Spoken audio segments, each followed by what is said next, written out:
Hey there, YouTube, it's Kurt here. Today we're revisiting this Shaddolls deck, and I won't go over it too far, but I found I kind of wanted more flexibility out of this deck. And yes, you can make it a blind second deck, but the thing is, I don't think there's quite enough room to quite make it a true blind second deck, because almost a lot of boards you're going to run into a lot of things that need baited, and the deck doesn't always function that well out of it, even though Super Poly is a great card.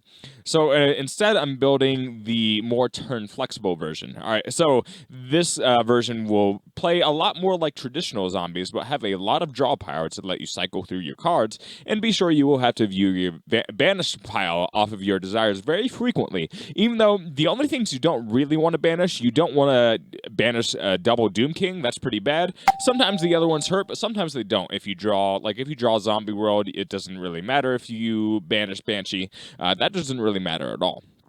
So this version is more turn flexible. You are more prepared to go first.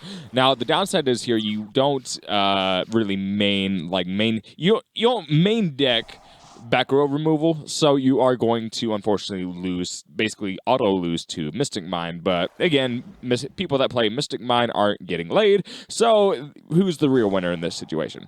All right, so in this deck, yeah, I really like the consistency. 3-pot and 3 Allure has been really, really good, and you obviously have a lot of options off of what you can banish off of Allure. You just dig for your pieces, and you make your deck go from there. Now there are some more high IQ plays that you can do with this deck, obviously. But again, the recursion you get is just really insane. I ended up going with 3 Wendy because getting a special summon off of Wendy can be really, really awesome. If you get some extension there, you're able to actually go into Vampire Sucker. Then after you go into Vampire Sucker, then the next turn you can get the recursion off of Doom King.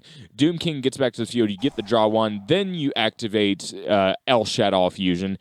So then you can fusion away your Shadow monster and summon away your Vampire Sucker. So then after you do that, Wendy will be on the field, and you've already gotten the draw off of your Vampire Sucker. And from there, even if you know your opponent is playing, then you can go ahead and activate the Shaddolls effects at that point. If you have like Beast on field and that was used as material, that'll activate and that'll trigger Balderrock.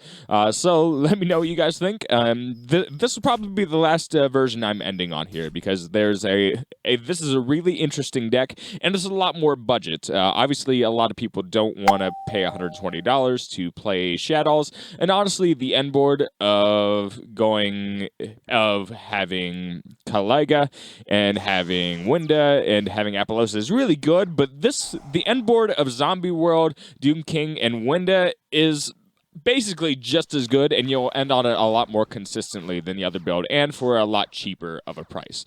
So that's the advantage that we have here. So let me know what you guys think. Peace.